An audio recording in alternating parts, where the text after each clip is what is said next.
लगातार मंथन का दौर जारी है। नामांकन की प्रक्रिया 121 सीटों के लिए पहले चरण के मतदान के लिए शुरू हो चुकी है, तो वहीं दूसरी तरफ अभी भी एनडीए में बीजेपी नेताओं की लगातार बैठकें जारी है। बीजेपी की नेताओं की आज ये पटना में बैठक शुरू हो चुकी है। सीट शेयरिंग को लेकर ये बैठक जारी। बीजेपी चुनाव प्रभारी धर्मेंद्र प्रधान इस बैठक में मौजूद है। और देखिए वहीं एनडीए में सीट शेयरिंग करीब करीब अब तय ही मानी जा रही है। सूत्र ये बता रहे हैं कि उपेंद्र कुशवाहा को 6 सीटें मिल सकती हैं। इसके अलावा दिनारा, ओबरा, सासाराम सीट भी यहां पर दी जा सकती है। देखिए कुशवाहा को महुआ, बाजपट्टी, मधुबनी सीट यहां पर मिल सकती है। ये सूत्रों के हवाले से खबर इस वक्त जो मिल रही है, तो एनडीए में लगभग कोशिश यही है कि सीट बंटवारा जल्द से जल्द यहां पर तय किया जाए। और कई सारे खबरें तो ये भी इस बात को लेकर हैं कि 1 से 2 दिन में यहां पर अब सीट शेयरिंग का जो फॉर्मूला है वो तय होकर सबके सामने आ जाएगा। और सूत्र ये भी कहते हैं कि आज एक बार फिर से चिराग पासवान से नित्यानंद राय मुलाकात कर सकते हैं। सूत्रों के मुताबिक सीटों को लेकर फाइनल राउंड की बातचीत होगी। कल भी देखिए नित्यानंद राय चिराग पासवान के घर 3 बार गए बैठक करने के लिए, उनके साथ बात करने के लिए, लेकिन कोई भी सहमति नहीं बन पाई है। एक बार फिर आज चिराग पासवान से मुलाकात नित्यानंद राय की तरफ से की जा सकती है और सीटों को लेकर फाइनल राउंड की बातचीत होगी, जिसकी बात तय हो जाएगा कि कितनी सीटों पर चिराग पासवान की पार्टी, ये दल चुनाव लड़ेगा।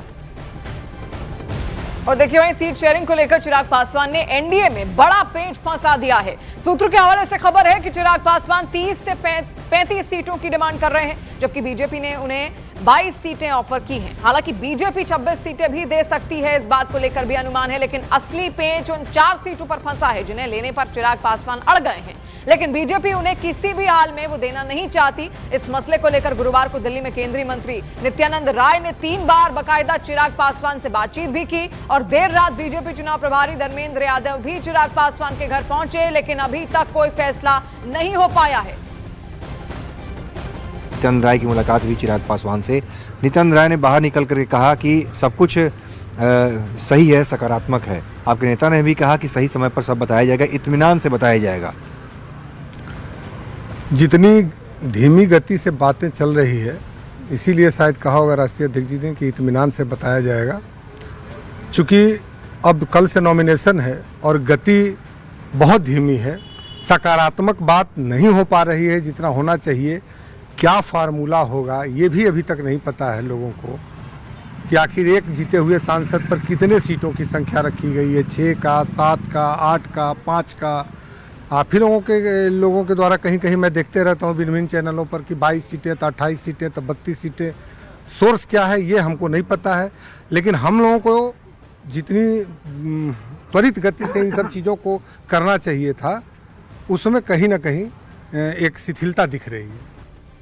तो देखिए बिहार में बीजेपी ने मिशन बिहार को लेकर पूरी तैयारी कर ली है। पार्टी ने बिहार चुनाव को लेकर बूथ लेवल तक अपने नेताओं की तैनाती शुरू कर दी है। केंद्रीय मंत्री, सांसद, विधायक से लेकर जमीनी कार्यकर्ता तक को अलग अलग जिम्मेदारियां दी गई हैं। सूत्रों के मुताबिक गुजरात, मध्य प्रदेश, राजस्थान, यूपी, झारखंड और दिल्ली जैसे राज्यों में बड़ी संख्या में कार्यकर्ता बिहार भेजे जा रहे हैं। सिर्फ गुजरात से ही करीब 1000 कार्यकर्ता और नेता बिहार में कैंप्स करेंगे। 243 सीटों पर बीजेपी की टीम जमीन पर काम करेगी और हर संसदीय क्षेत्र की रिपोर्ट सीधे चुनाव प्रभारी को भेजी जाएगी।